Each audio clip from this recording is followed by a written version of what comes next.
Welcome, everybody, to the FloTrack Podcast. I am your host today, Ryan Fenton. This is episode 695 that you're joining us for. After a wild weekend, a lot going on around the country. We had our college cross-country rankings drop. We were out at the NYC Marathon this past weekend. And I think it's time to call on my co-host today, Johnny Pace, who is out there with me in New York City. Johnny, what's up? What's going on? Hey, Ryan. Long time no see, man. It was great having you this past weekend. Yeah, it was a lot of fun. Awesome out there. If you guys are in NYC, definitely check out Johnny.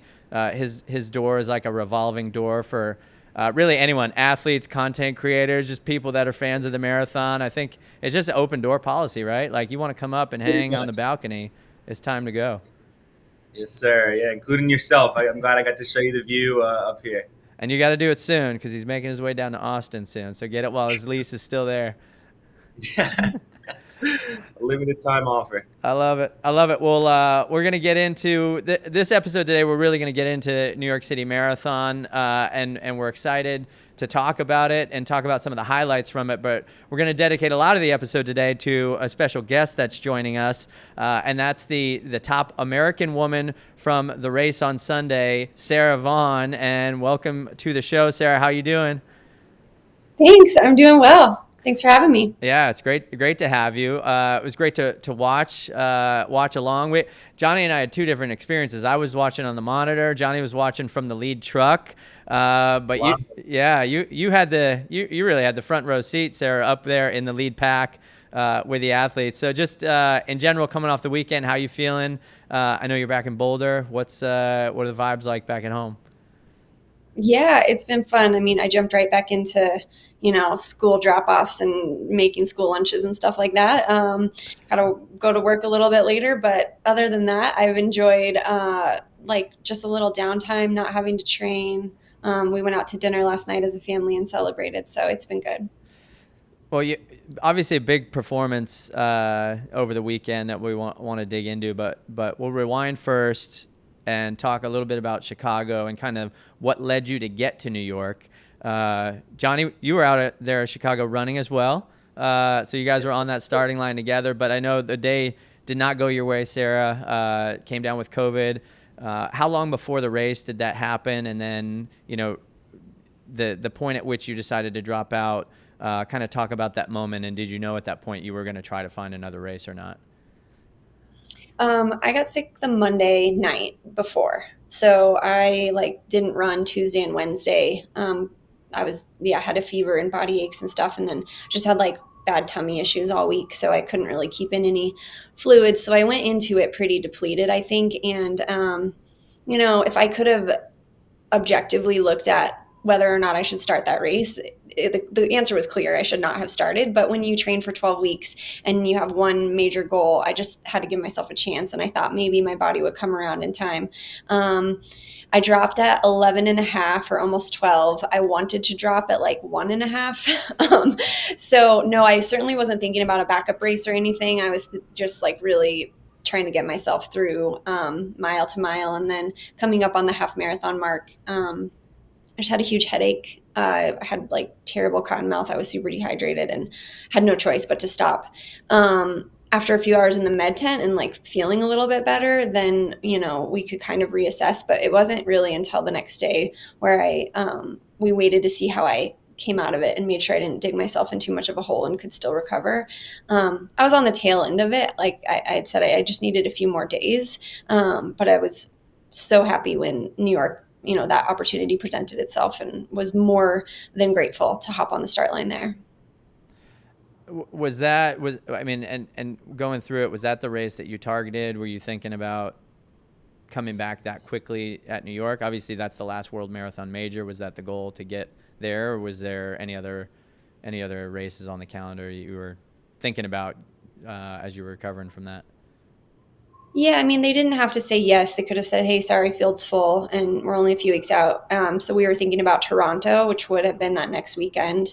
I really didn't want to train for another 6 or 8 weeks. So I was really grateful an earlier race happened. But yeah, there were a few others that we had thought about, maybe CIM as a plan C. But 3 weeks was kind of the perfect amount of time because I wasn't super in a hole from Chicago, only having gone, 11 or 12 miles. So I was able to jump back into training maybe on Thursday, I think, after Chicago. I did my first workout and had some decent mileage, and then basically just re-tapered and was pretty rested. So I just feel like the timing, like that part of it worked out really well.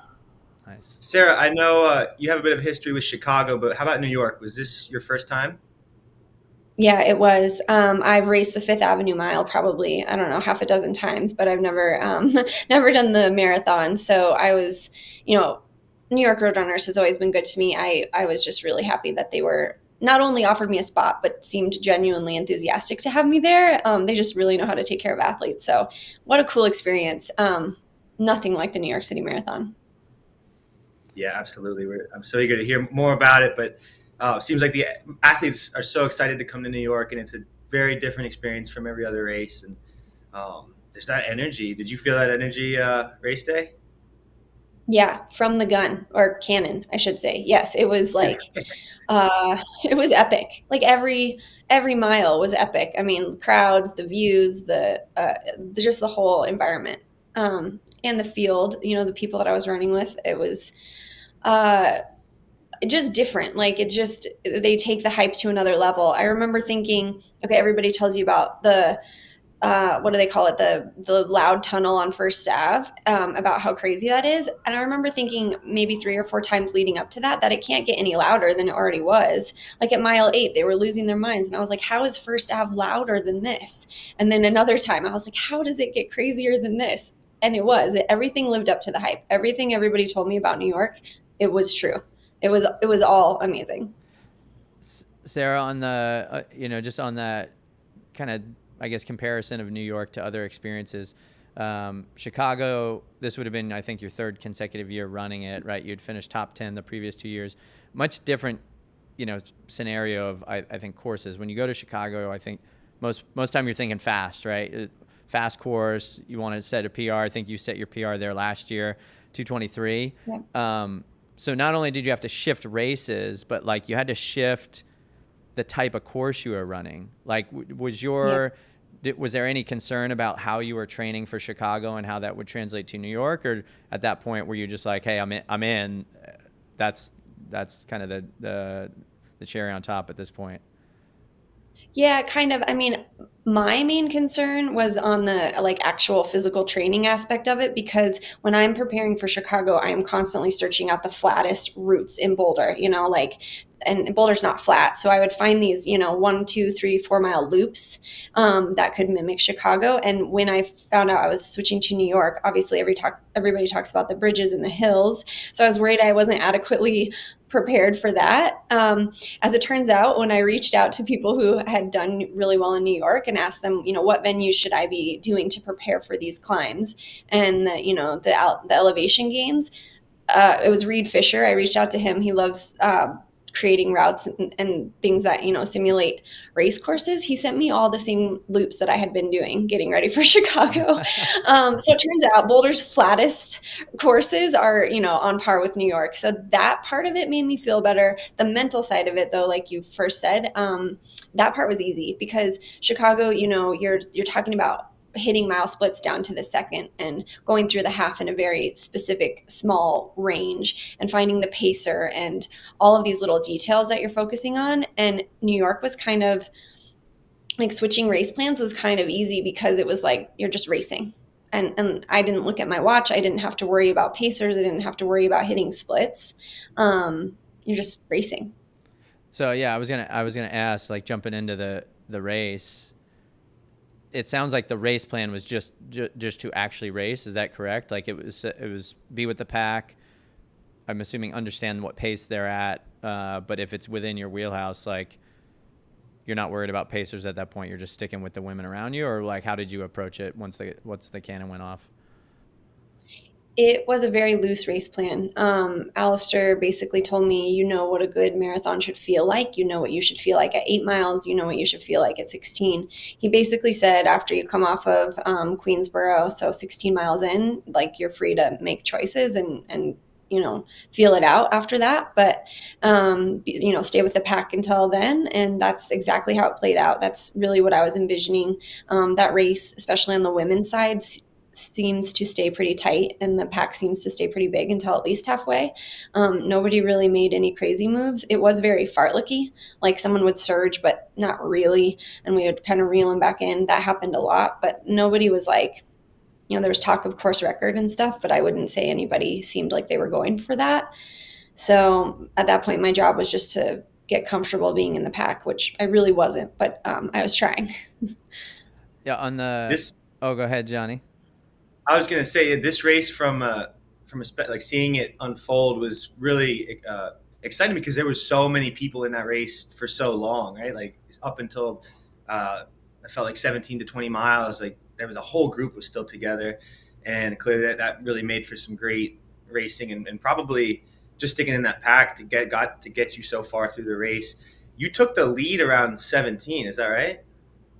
Yep. Yeah, I did. I was getting pretty antsy in the pack. I don't know if it was me or if it was just how women's pack or anybody's pack of running that many people going that fast, but I felt like a pinball. Like I was constantly clipping somebody or bumping into somebody, and I was like, I apologized to like 10 different people. And I just felt like I was trying to run a straight line. I certainly wasn't trying to bump into anybody, but I just felt so uncomfortable. And then I think that plus feeling good, plus the energy of the crowd, plus the little downhill, I just inched to the lead. And then once I was there, I was like, oh, this feels so much better than me trying to chop my stride and stay tucked in. So I just aired it out a little bit. That was the first time I looked at my watch, just to make sure I wasn't doing anything too stupid.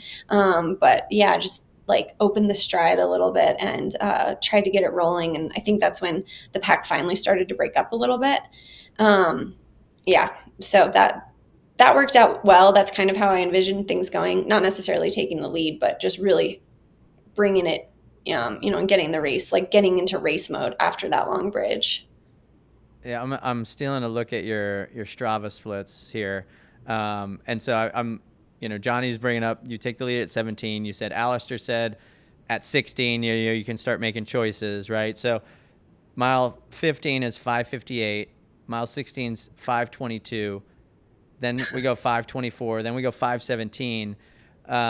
So what? Yeah, you said taking the lead wasn't necessarily the plan, but like when you hit mile 16, what were you feeling? And it seems like that really is when that pace really started dropping. Those next 3 miles, when you kind of asserted yourself up front. And I think that's also around the time the other American women started fading. Yeah, I mean, I think maybe that's where all my Chicago pace work came into play. Like once you're on your own and making your own decisions and kind of feeling out like how your body's feeling, my body just defaulted to like that low 5:20s pace that I had been hitting the whole Chicago lead up. So it was just the rhythm that my body naturally found, and it was totally appropriate for those miles on the course.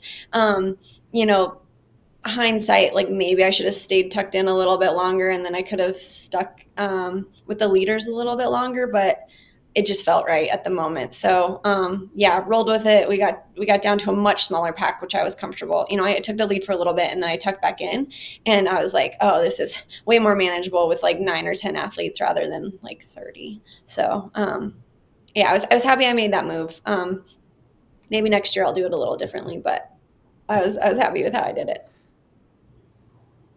Sarah, the last 5 or 6 miles, as I recall, right, you're going through the Bronx. There's all the twisting and turning, a lot of sharp turns, and then you got that slow climb up Fifth Ave into Central Park. Can you walk us through like what that part of the race was like for you? That Fifth Avenue climb to me is the worst part of the course. Like the bridges are fine because you get that relief. You get like the up for a minute or two or even like a mile, but then you get the downhill after. That Fifth Avenue climb was way longer than I had prepared myself for. And you can see the people, but they're not necessarily getting any closer. And I remember thinking like, when are we turning into the park? It's got to be coming up. It's got to be the next block. And we just kept going. So that part was really grindy. Like that took a lot of focus to just stay on a decent pace and keep working. I think I was reeling in people very slowly, but it's just really hard to gauge distance on that long straightaway. And, you know, the half dozen times I've run Fifth Avenue Mile, I'm like, I do not remember it being like uphill like this. So yeah, it was, maybe that was the part of the course that took me, I was prepared for the hills of the bridges, but I was like a little bit surprised by that long, grindy climb. Well, if anybody's run it, it's been you, right? You've had plenty of experience, picking it up down Fifth Ave. So maybe that came in handy versus the rest of the field. Right. Yeah. And then, it is like a little bit of relief when you get into the park because you do have more hills, but then, like I said, you get those downhills too. So it kind of breaks it up a little bit and you get all those curves. Just honestly, the crowds were so good throughout it that I felt like I had something to focus on or had encouragement like every few seconds. So it was really cool. As you're talking about these last 5 or 6 miles, I'm curious, you're kind of about 3 full years into marathoning at this point. Yeah. So relatively experienced at an elite level. That 20-mile mark is always the mark people talk about where like the race begins there. How's your body feeling? What's that last 10K like? Are you still, as an elite marathoner, still thinking that same way and feeling that same way? Or like kind of the question of, man, how am I, and especially after this move, right? You take the lead at 17, the pace starts dropping. Are you wondering what the body's going to feel like when you hit that 20, 21 mile mark? Are you more dialed in now and have the confidence to know like what your body can withstand and for how long? Yeah, I think I know my body well enough to know, okay, at that point we had roughly an hour left, or maybe a little less. And so I knew what kind of effort I could sustain for that long. I wasn't really thinking about, the 20-mile mark in particular. I think in my head I was thinking about the 16-mile mark, and then like maybe 22, because I think that's when you get over the last bridge. I also got lucky and grabbed every bottle, both my gels. Like I didn't have any mishaps with the fueling stations, it says a lot at New York because I saw a lot of people drop a lot of bottles. So knowing that I had my fuel, I had plenty of carbs in me to like sustain that. I wasn't really worried about hitting a wall or anything. I do remember, there's always a sense of relief getting past 20 and being like, okay, I still feel good. But that's not like the big hurdle that it was for me, maybe in my first marathon. At what point did you're going through Central Park, you're getting closer and closer to the end of this race. At what point did you realize and feel confident in where you were at, whether that's your overall place or the fact that you're now the leading American woman at this World Marathon Major? I think coming up Central Park South, when I caught somebody, that was exciting. That was when I like started to enjoy it. But I also, in the back of my mind, didn't know what was happening behind me. And it's too loud to hear somebody coming up and you get no feedback on the course. At no point did anybody tell me I had, a 30-second lead on Jess or anything like that. So I didn't know who was coming or if they were or not. So in the back of my mind, I was thinking like maybe save a little extra gear so that you could go with somebody if they passed you. And then going back into the park, honestly, probably not until 200 to go did I really like take a deep breath and be like, okay, I got this. I don't think anybody's passing me at this point. But not until 200 to go, I think. So what's going through your mind at that point? Like we talked about Chicago, COVID, dropping out. I got to see you briefly before the race, and you were talking about your daughter's state championship that you were going to have to miss and decide whether you were going to go run in New York or not. So like when you're finally able to enjoy that moment with 200 meters to go, like what are all the thoughts going through your head with everything that's happened over that last 3 weeks? Again, I think it just comes back to sorry. Hi, husband. Hi, Brent. At that point, I think it just comes back to gratitude. Like I was just so happy to be there and enjoy the moment. I couldn't feel anything but like thankfulness and gratitude. So, that's how I enjoyed that moment. And I assume it was all worth it. All the adjustments and things you had to go through. You were happy with the choice to be there. I was so happy. The only part that I was a little bit bummed about was that I didn't have anybody to hug after the finish line. You know, my family wasn't there. So, because it was plan B and they had other travel plans and they were supporting Kalia, nobody came out to New York with me. So I kind of crossed the line and I like see all the other athletes hugging their families. I was kind of just like looking around, but you know, they were there with me in spirit. Sarah, what now? Hopefully, you're gonna enjoy the moment, enjoy all the hard work you put in. Do you know yet where you're gonna set your sights next? I don't know. I got to talk to my agent later this week, but you know, probably a spring marathon again. And then, yeah, this kind of changes things as far as plans for the second half of next year. You know, it'll be interesting to see like world champ selection, and then world champs is so late, and can you do that in New York? I mean, I have it brought up a lot of questions for me this morning. So we'll see. I need probably some help navigating some of those decisions. I got to ask I read there's a nice 25K payday for the top American women. I think there's a 10K payday for finishing sixth. So like you walk away with, is that the largest prize purse you've ever walked away from a race? I think so. I haven't done the math yet, but I mean, it's got to be, right? Like I think, seventh and 10th in Chicago, those were both good with time bonuses with my Puma contract. So yeah, it all adds up, but that's certainly probably my most profitable day. So how does a runner walk away from that? Like, are there things that you think, hey man, now we get to do, like we get to renovate the house, we get to go on vacation, like what, or is it just we're paying the bills and we're going to getting the kids to school? Yeah, we're just paying bills. Okay.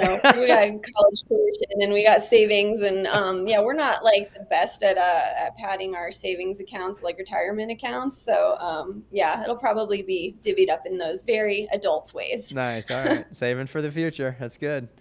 Yeah. Cool. Well, one, congrats on just an amazing run. I wanted to just recall back a few years, right? Because I remember it's 2017. You're still hammering 1500s. You make a world team. I think you didn't get to run at all really in 2019, and then you come back and it's 2021, kind of in the middle of this crazy COVID time. You're still running on the track, but you make this debut at CIM. You win it. Run a really fast time. Like at that point, did you know, were you entering the marathon world with the intention of now launching this career, trying to fight for, top American spots, top 10, maybe podium spots at these world marathon majors, or where were you at when you made that decision in 2021? Yeah, we went into that first marathon with a very open mind. It was more of like an experiment. I knew my time on the track was coming to an end. And I just wanted to try a marathon. Like I didn't want to do it in the retirement phase of my career. I wanted to do it while I was still pretty fit, just to see what would happen. I had these moments of inspiration along the way, including in 2017 when I got to watch Amy get a bronze medal in London. So those moments, I just wanted to run one earnestly. Doing one for fun didn't really interest me. So on the tail end of that 2021 season, with some decent fitness still behind me, I thought, and I'm doing all these miles anyway, even if I was going to go back to the track, I was at the point in my career where my base mileage looks an awful lot like marathon training anyway. So I was like, let's just put a race at the end of this fall training block, for some extra motivation. And at that point I was thinking maybe Olympic trials standard, which the needle moved during that training. It was 2:45. That was my original goal. And then I think the trial standard changed to 2:37. So I thought, okay, maybe I can do that. And then just as the race unfolded, it just kept going better and better. And yeah, turned out better than better than I had predicted. I think Brent called it, but I was pretty happy with that, but not expecting it. And what about you as a runner? Obviously 15 was what you focused on a lot. You dabbled with some 5Ks and did other things, obviously. But what about you as a runner helped transition you into a successful marathon career? Obviously, there's other folks similar age. I mean, I think of Jenny. She's out there and she hasn't had that same transition as you, and others that have kind of transitioned from that mid distance to these marathon distance. yeah, just curious what you think that might be, and what did you know it was kind of in there all along? No, I mean, I think part of me thinks maybe I was wrong all along. Like I was never meant to be an 800 or 1500 meter runner. I don't know. But I think part of it too is age, and it is experience, and it is all those years of mileage and training underneath, like behind me going into that. When you're running on the track year after year, you're having to find fitness kind of the same way. Like you're trying to run intervals faster, or you're trying to do these workouts, and run them harder. But for me, I kept adding a little more mileage to the point where, like I said, my fall base training, I was running 90 miles a week. And I think that fall, Brent was like, let's get some triple digits and see how your body responds to that. So no, I don't think I knew. I certainly didn't know all along. Like I didn't ever think, I should transition to the marathon at any point sooner than I actually did. So I don't know. I mean, maybe aerobically, just all the years in Boulder and training up on mags. I mean, long runs at CU were basically marathon training too. Like those were just hard, long runs every week. I think all of that just cumulatively added up and worked out for me. And I also recognize that I've gotten a little lucky too. I see other people and I'm like, there's no reason this woman or that woman shouldn't be a low 220 performer. So I understand, like, maybe I'm just lucky in that regard too. You mentioned some of those iconic CU runs. Are those part of the training repertoire still today? Are you still tapping into any of those old runs, old long runs, courses that, that us on the outside talk about in the old folklore of CU? Yeah, I mean, almost every week. I don't go up high elevation every week, but maybe every other week I run mags or Gold Hill. I did a little Swiss trail this summer for the first time in a long time. And then on the other weeks, I'm out around the Boulder Reservoir, which they're the same routes I've been running literally for 20 years. So yeah, I'm still very familiar with all of those routes, and they play a weekly role in my training. Nice. And Sarah, we just found out before we started the interview that you also ran at UVA for a year, which was my alma mater. And I know there's a lot of good runs out there, a lot of hills, and perhaps there was, some, the runs out there in the long run have been able to help you conquer the hills in New York all these years later. Yeah, I mean, my whole training background has been, I feel like, just maybe destined for this moment in New York. And I clearly, Brent's been telling me for a long time, like, you're made to run a hilly course. I didn't believe him because I did not have great experiences in Boston. And I just thought, I don't know, like if I'm really made for this like hilly, tough course. But he has been telling me that for a while. And I think, like, all those reasons you just said, growing up training on dirt roads in Nebraska and then being here in Colorado for so long, just prepared me really well. Yeah. Tell me about your family. I understand you're a family of runners, and you've also, there's been some other races in the family as of late. Yeah. So Kalia, like Ryan mentioned, she had her state meet on Saturday. So that was a tough part of my decision to go to New York, was knowing I was going to have to miss that. It was really breaking my heart, but she was very supportive of it. She's our second daughter, and I would say she's just like, she doesn't need me on race day. She knows what she's doing. She's pretty like self-sufficient. So I was really sad to miss it. I sat in my hotel room and watched the live stream and got updates from my mama friends that were there cheering for her and her teammates. And yeah, that was exciting. And then my older daughter is at NAU. She got to race a couple of times this fall. She's redshirting, but she's setting up to have an awesome track season. So we're excited for that. Yeah. I feel like growing up, sharing that love of running, with your family. I remember with my parents, like, can lead to a lifetime of memories in the sport. And I'm sure it's pretty special to be able to share that, with your children. Yeah, I mean, it's pretty cool. For me, I think it just adds so much more significance to my career, whether I never set records or win medals, like, my kids get to witness what I'm doing, and that adds a different level of significance than like the accolades themselves. So I understand that my journey is pretty special. Like, that's not lost on me. I don't take it for granted. And it's just cool to have my kids along for the ride. we talked off the show about, you guys haven't really taken coaching roles with your children. You've let them kind of do their thing with their high schools or now in college.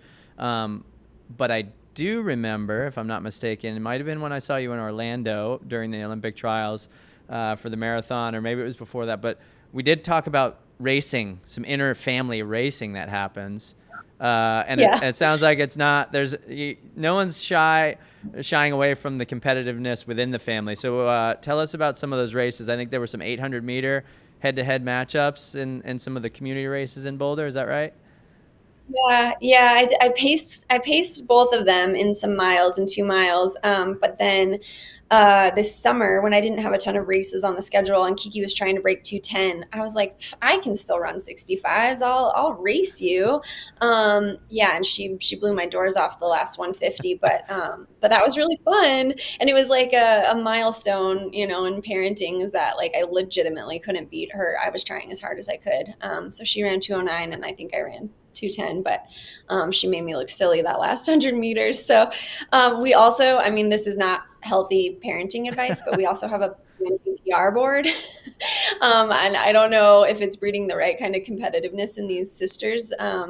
But we have a board with all of our names and all of our PRs from the 400 to the marathon. So that's pretty fun. They handle it well. So we'll see. Who's notches the most PRs right now in the family?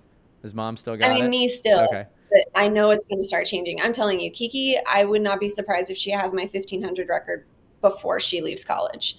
And definitely my 5K. Does dad doesn't, I guess he's not included on that list, huh? He's he's his own category for now. Man, that is really cool. So that was the first moment mom lost to one of the children. Yeah, there's been times like in training runs, especially when I'm like mid-marathon training, where she'll kind of drop me up a hill. Like she's got a sixth sense about smelling blood in the water when the person she's running with is hurting, and she'll take full advantage of it. And so she's dropped me a few times on an easy run, but that was the first like legitimate, I am trying as hard as I can, and I trained for this, and she just beat me fair and square. That's really cool. What's that like to just, you're talking about the race experience, right? In the 800, but like going out for runs with your daughter and feeling the tactics, right? You're used to it from like competitors or training partners, but like, what was that like to start feeling that from your own offspring and seeing them as they're going up through their careers? It's possible to feel two full emotions at once. And obviously on one hand, I am like, oh, that's my baby. Look how amazing she is. And look how strong she is. And look how well she's running. And then the other half of me, which is totally my ego, is like, what the heck? How am I getting dropped by my 17-year-old? So yeah, it's both. Both are true. I love it. Last thing I wanted to ask you about on the run side here is, you I think a little over a year ago went through a coaching transition. You were being coached by your husband, Brent Vaughn, now being coached by Alistair Craig and Amy Craig. I guess talk about that transition and kind of what world was like when it was the family dynamic versus now. I guess being a bit more remote, where they're out in North Carolina, you're in Boulder, and having someone outside of homes kind of guiding what you're doing. Yeah, I think I have a lot of respect for athletes who are coached by their spouses, because it takes a lot of intentionality to have boundaries and defined, roles. And I think for us, it worked really well, but, coaching isn't Brent's main gig. So it got to a point too, occasionally, where it would just kind of drop off the priority list. And that wasn't really fair to me or him. And the switch to Alistair and Amy was very easy. Alistair and Amy, they both have similar training backgrounds to Brent.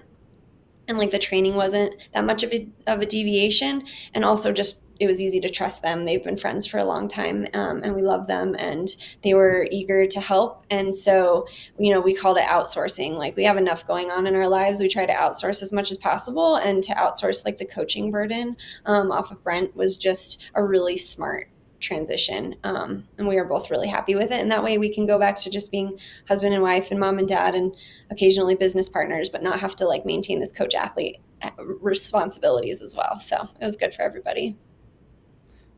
what were the biggest changes in the style of training, and what were you doing? I think the biggest thing is that like Brent likes to focus on training volume, and we even were experimenting with double thresholds and things like that. And I would say Alistair and Amy, the workouts are just so hard. Like oftentimes they'll text me the workout for that day and I'm like, they forgot I live at altitude. Like there's no, like, this doesn't even make sense.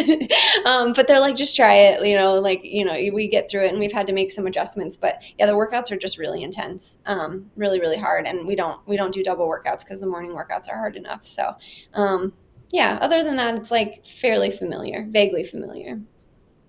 And Sarah, what's your training environment like? Who are you working out with? Yeah, mostly on my own. I can hop into some groups if it works out. There's a lot of low 220 men in Boulder. A lot of the women that train here have their own training groups and environments. So I'm not really like collaborating officially with anybody, but I do meet a lot of people on my easy runs. My dog runs with me an awful lot. He's probably my top training partner. And yeah, I mean, occasionally I'll talk somebody into following me in my car or on a bike. But a large majority of it is on my own. Yeah. Well, it's something I've been seeing so much, and it's really exciting, is there's a lot of Puma uniforms out there on the marathon course. Can you speak a little bit about, that strength that the Puma's been showing in the marathon? Yeah, it's such an exciting time to be a part of Puma because, I signed on a couple years ago when they really committed to growing their run products and especially their shoes. So it's just been really fun to see them like take up more and more market share in the super shoe space and, see all the uniforms on the start line. I don't know. It's always exciting to be part of something bigger than yourself. And when they're just making the right choices and the right innovations, it's just so easy to be excited along with them. I am so comfortable in their shoes, and I just think that they're just doing a really good job. So happy to be a part of that. Yeah, I did a half marathon in I think their carbon shoe last year. My question though, have you tried the crazy 5-plate like experimental shoe? No, they won't send it to me. I'm like, ooh, can I wear that in Chicago? They're like, no, you cannot. No, I would totally try it, but they only have a few pairs. So I'm sample size, so I do get to experiment with a lot of their fun shoes. But and how cool is it that like I actually for New York went back to the shoe that I don't normally wear. So they have two carbon plated shoes, and I've run all of my marathons in the other one, the Fast R. But on Sunday, I did the DV8 Elite, and I'm really happy with that choice. So I don't know.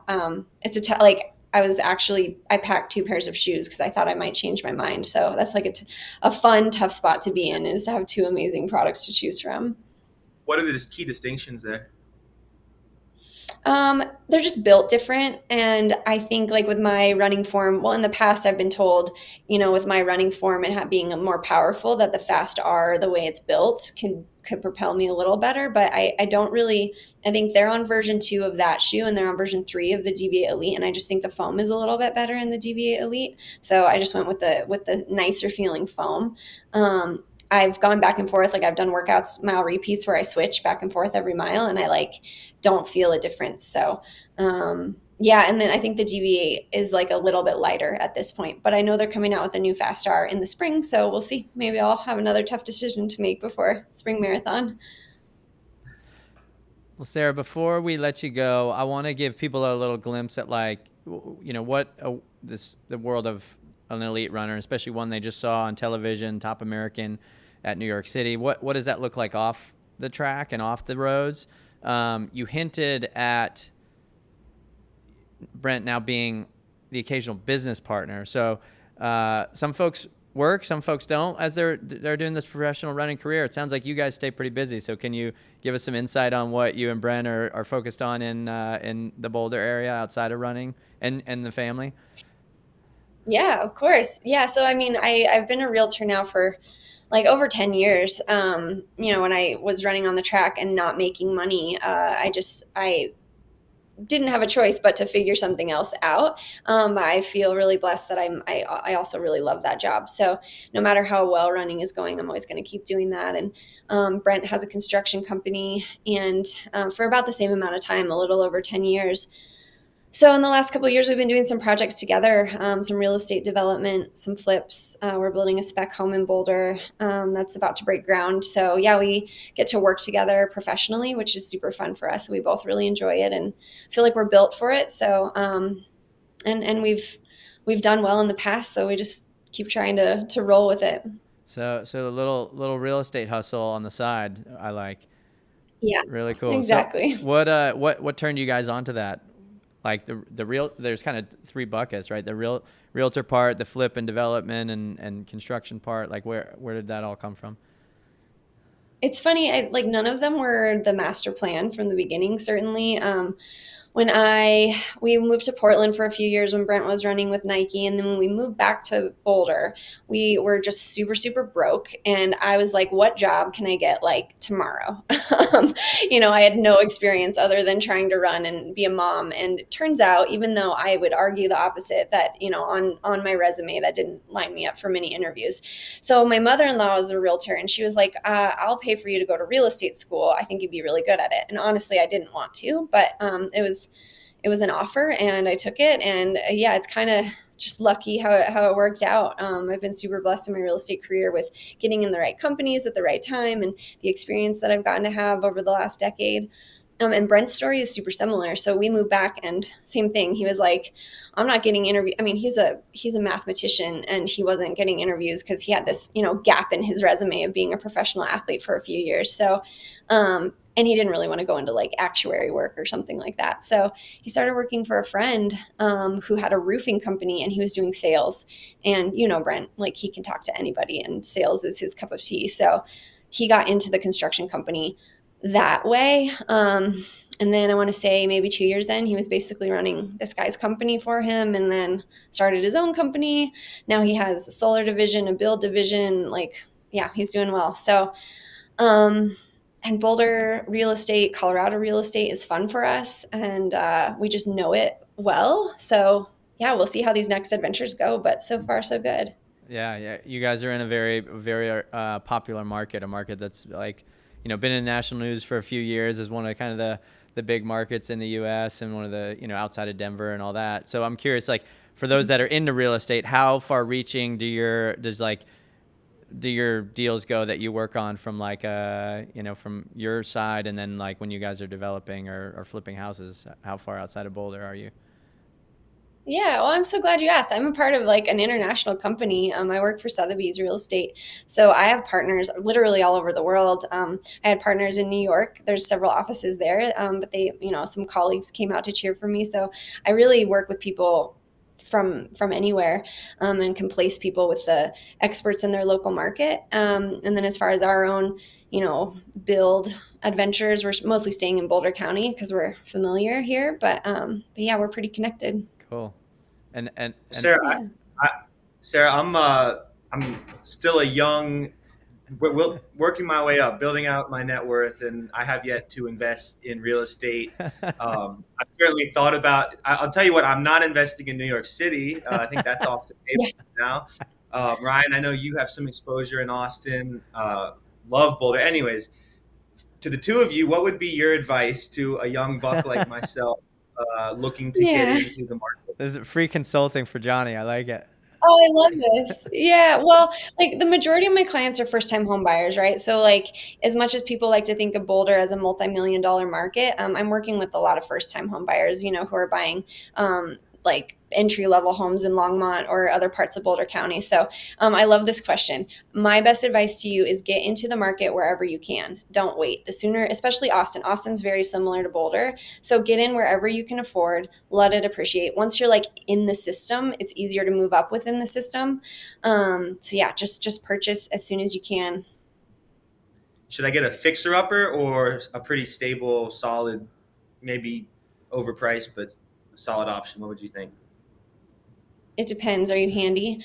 How much cash do you have and how much work can you do? It depends. But again, like buy where you can. I mean, yeah, new builds are like obviously much easier and you can be hands off. So just something to consider. Well, thank you. We'll check back in once I've made my first acquisition. I can't wait to hear about your real estate adventures. Appreciate it. I love it. All right. Well, we got everything today. We got a little marathon talk. We got some family talk, some coaching, and some real estate advice. So if people tuning in today are going to get their full money's worth on what they should be doing on and off the roads here. So, Sara, thank you so much for joining us today. And just going back to New York, congrats on an amazing run, an amazing performance. It was really, really cool the way things worked out to have you there in New York City, and then obviously the results that came from it. So we're excited to see potentially, I guess maybe spring marathon would be next on the list. And once you're this high up, continuing to be this high up in world marathon majors, I guess that's where we're going to see you from now on, huh? I hope so. That's the goal. Yeah. Thank you. And it was fun to see you this weekend too. Yeah. Cool. Well, until we see you again, be well. Wish the family the best. Hopefully you get a little rest, and we'll see you back out on the roads pretty soon. And thanks for the free lesson for Johnny. Yeah, of course. My pleasure. See you, Sara. Great interview there with Sara Vaughn. Exciting to hear her talk about a lot of stuff today, but just thinking about the race.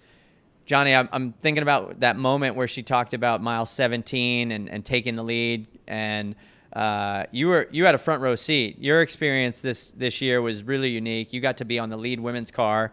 So as you're hearing her talk about the race, what's going through your mind? Because you had, again, front row seat to all the action.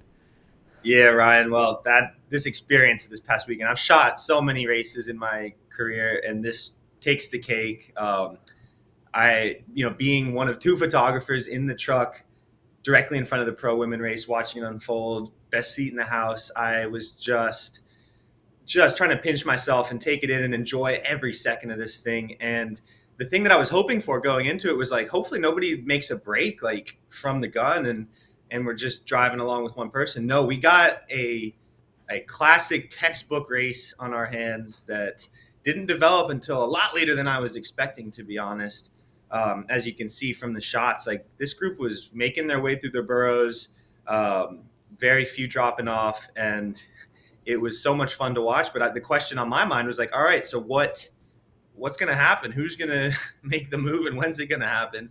I remember as we're crossing into the Bronx, the last borough of the 5-borough tour, I see this one runner just kind of jut out from the pack and run by herself, and it was Sara making her move, and then from there the race kind of opens up, and you started to see some separation and obviously the incredible race to the finish that we ultimately got to witness. But Sara kind of cracked the seal and broke open that pack a little bit, and props to her, and then obviously it ended up resulting in a great race for her as well. So digging into your experience, I haven't run New York. I think you have, correct? Last year is my first marathon ever. So, I've heard there's, the points where it's just almost deafening with like the fans and how loud it gets.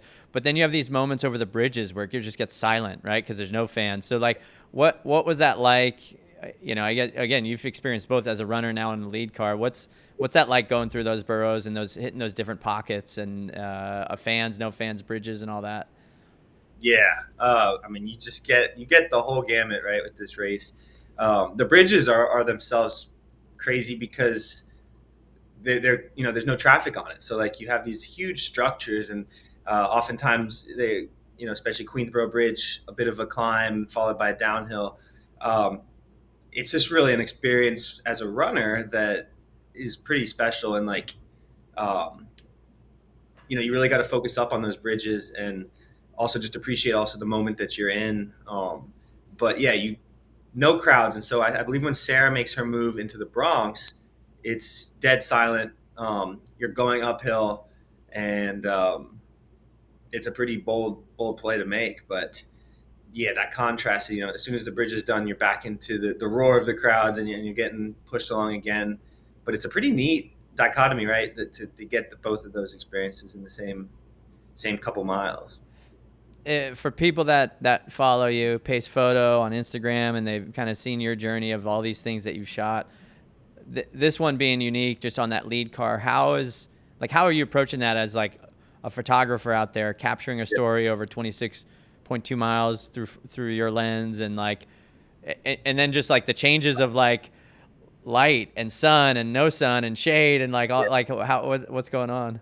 Oh my gosh, Ryan, like, just again, this was such one of the greatest experiences of my career, and just an honor and a privilege. And I really appreciate New York Road Runners for, giving that opportunity to me and to FloTrack to provide that. I feel like a lot of times, just being given the opportunity to be in a position like that, like in the lead car, you can do some really amazing stuff. And then the question is, can step up to the challenge? The challenge with the major marathons, and so 2 years ago I photographed New York. Last year I photographed Chicago. All of my colleagues covering this this race have a huge question on their hands, and they're like, where am I going to go and how am I going to get there? And, as you recap after the race with everybody has a different story of like how they scrambled around and got around. Bikes are not working or bridges are closed. That is the life we lead. And fortunately for me, this weekend, I got to just be along for the ride and focus on the race unfolding. And that was just incredibly special. I got to see, this race just winds through so many amazing scenes and visuals, and the car and the perspective that you get head on is not something that most get to do. And so for me, it was one of the shots, I'm so excited about them, how they turned out. And just not having to be sprinting around, fighting the crowds, like reaching up, trying to finesse a shot, not worrying about getting to the finish line in time. It's going to be an experience that I treasure for the rest of my life. I don't know. We got to see a few shots on the screen. I don't know if we have this one, because I don't know what this one is yet. But curious, what is there a shot that you remember being on the car that kind of sticks out to you as Johnny's shot of the day? Yeah, for me, there's two of them. There's the Queensboro, or the bridge at the start. Verrazano. Verrazano, thank you. Spectacular. Just incredible, tremendous structure. And I have one shot, as they are getting towards the end of it, where we can see the back part of the bridge, and then, all the wires and cables. And that was incredible. And just very, visually striking. I think we've seen that like New York or Nowhere shot where, the hundreds of thousands of people are crossing it. But yeah, to get to be on that with the pro women, one of my favorites. This was a great one, get in the water. There's one other, where we can see the whole bridge kind of compressed into one shot. To me, it was the one that I think was also shown, which was on Queensboro Bridge crossing into Manhattan, and like you have that arch of the bridge, and then just a split millisecond where like the lights of the motorcycles reflect the red and the yellow off the floor, and you get this, there it is, that streak of light. There's so much going on here, and it was like a flash. Like there's, as you can tell, there's all these vehicles that are weaving and crossing in front. Oftentimes it'd be obstructing the rest of the pro field, but for literally just a split second, the vehicles parted, and we get this shot, and right there at the crest of the bridge. So I love this one. There was no doubt that this was going to be my top shot from the week. Just that upper level too, the lines of like this almost whole other kind of trail that fades into the background. And so it's such a cool shot. Thank you.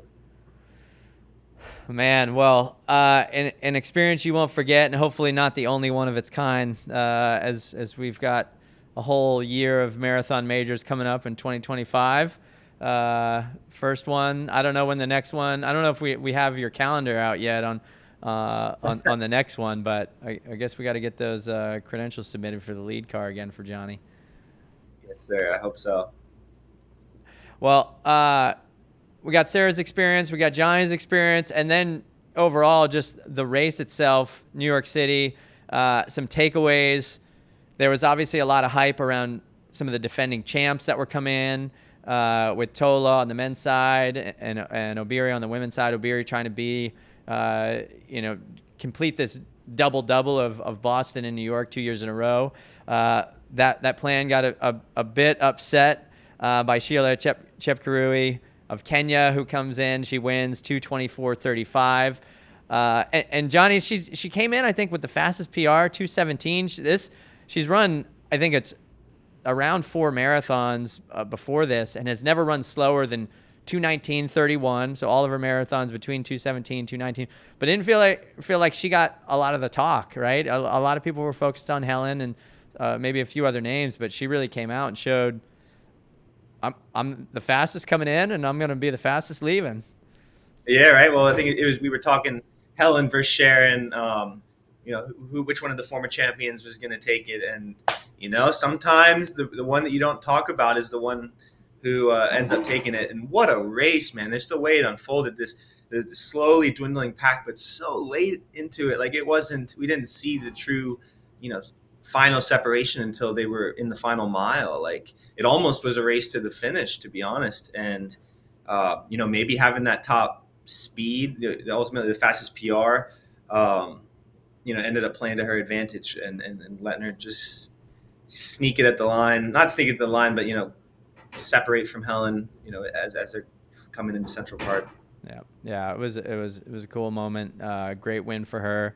And on the men's side, kind of an upset. We say it's an upset because defending champ lost, and Tiramat Tola, the NYC champ, the Olympic champ, he finished 4th, and it was Abdi Nagy, runs 2:07.39, and great story for him, and just a disappointing finish in Paris where he DNF'd. He DNF'd last year at the World Championships, but he's not a stranger to New York. He was 4th here a year ago. Earlier this year, he wins the Rotterdam Marathon, runs a PR national record for the Netherlands, 2:04.45, and again comes out here. He ends up beating in the end the 2022 NYC champ, Evans Chibet, who was in there late in the game. I think it was about a 6-second victory. I think you were back at the finish line by that time after the women's race. You got to see the finish there, right? I got to see it with my own eyes, man. Yeah, and what a cool thing. And let's not forget that the Olympic gold medalist Tiramat Tola was also in that field as well. I mean, this was a deep field full of people that know how to win. And congrats to Abdi. I think a member of NN running team, which we know is no stranger to building winners and champions. And this was my first time seeing him race, and you could just tell the joy was pouring out, and he was just so fired up and excited about it. And it was cool to get to see him celebrate that with his whole team of support that was there. And hopefully the first of many wins. Hopefully we'll be seeing him even more going forward. But what a huge win on one of the biggest stages against a very, very deep field. I didn't get to see it front row, so I'll have to go back and watch the full replay as far as tactics went. But he was able to break a really strong, maybe one of the strongest fields in New York ever. Yeah, it was a great performance. I think the big, one of the big things we talk about obviously is the American finishes. We had Sarah on top American in 6th place there on the women's side, and behind her in 8th was Jess McLean, who just continues an amazing year. Really, I think turning a lot of heads at the Olympic trials in February, where she was 4th, almost got a chance to be on the starting line, but she finishes in 8th place. Kellen Taylor from NAZ Elite in 10th, and then Des Linden just outside of the top 10, age 41, still just rocking and rolling, runs 2:29, finishes 11th there. Great to see her out there, and one of the fan favorites, and just one of the all-time names in U.S. women's marathoning. All-timers, and nothing made me happier than to see Des, earlier on, in that first early part of Brooklyn, like start to flag a little bit, start to fall off the pack, and then lo and behold, a few miles into it, she closes the gap. She's back with that whole pack, and she was texting me a couple weeks before saying her fitness, she would have liked to have a few more weeks, but look, I mean, lo and behold, that's a great run for Des, and we're just happy to see that from her. And we know that if she keeps that train rolling, then there'll be even more great performances from the Masters the fan favorite. I love it. I love it. And then one more, just a note, Jenny Simpson, who announced her retirement days leading into the marathon, finishes back in 18th place. 2:31:54 was her official time. So a storied career, one of the all-time best the U.S. has ever seen, over 1,500 meters, closing it out in New York City, where she's won so many NYR Fifth Avenue miles. So no stranger to New York. And I think she said in the interview, it was like if she had a home outside of Colorado, New York would be one of them, and the fans really let her hear it. So it was really cool to hear her experience and see her off.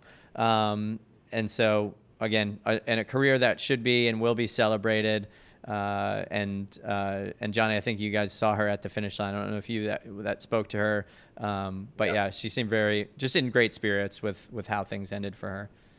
Yeah, and there was this really neat moment coming in through Brooklyn where she actually takes the lead on the field, and they almost seemed to acquiesce for a moment and let her hold that. And it was a pretty cool thing, whether it was intentional or not. I think it was, but getting to see that and take the lead in the New York City Marathon in her final race of her career. Hats off to her, and I hope she enjoyed every mile of that race. Yeah, I have a feeling she may be done with her professional running career, but I don't feel like we're done seeing her in the sport. So she's an ambassador in so many ways. So hope to see many more things coming from her.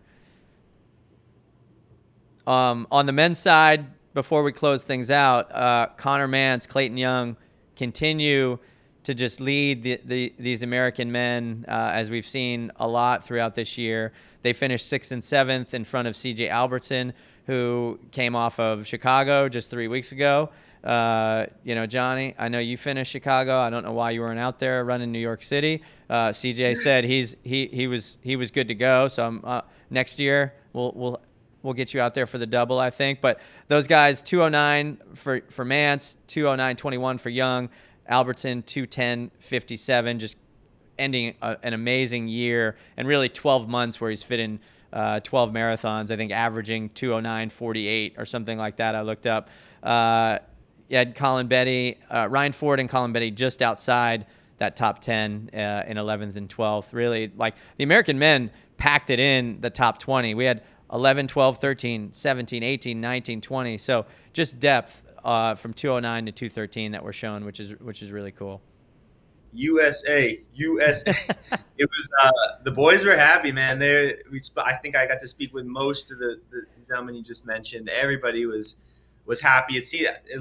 With Connor, there was this emphasis on gratitude, and from Clayton, it was a gratitude for all the amazing stuff that has happened this year, all the positive races, and they were just really excited and happy about how Sunday went. And I think they should all, for various reasons, be extremely proud of their years that they've had. And I'm glad that they could close it out in New York. Yeah. And I'm sure we'll see CJ's probably going to find a way to sneak into CIM or one more in for the year. Why not? Yeah, CIM's coming up. We might see CJ just rip it one more time just to see. Maybe he wants to, close out 24 with another season's best or PR. So I would not put it by him. I'm sure. I think I saw that he already ran. He's run since. Of course. We talked about it, I think, in our pre-show that we were told he runs a second run on marathon day every time. So training's already begun. We already know that. Right, man. No days off. Well, with that, New York City in the books, World Marathon Majors in the books for 2024. A lot more coming for 25 on in that regard. We'll be broadcasting as usual, London, Berlin. For those outside of the U.S., we'll have action with Chicago and Boston. Next year, add Sydney to the calendar, the new World Marathon Major. So exciting news coming at the finish of New York City the other day. So a lot of things to look forward to in the marathon world. That's not it for the end of the year for us. Obviously, this is episode 695. We'll be back with some upcoming episodes of the FloTrack Podcast. We got NCAA cross country postseason and championship season upon us. Even Valencia Marathon's coming up early December. So a lot of action coming up, and then BU's kicking off December 7th. Indoor season's right around the corner. So a lot of action to look forward to in track and field, in running, and here on FloTrack. So with that said, we're going to close out episode 695. Johnny, thank you so much for being on from New York City. I think next time I see you is here for the running event in Austin. Yeehaw. Let's get it. I love it. All right. Well, we'll see you here in Texas soon. And for those of you out there, thanks for tuning in. Thanks to our guest, Sara, for jumping on today. And we'll be back with another edition of the FloTrack Pod in the coming weeks. See you next time, Ryan.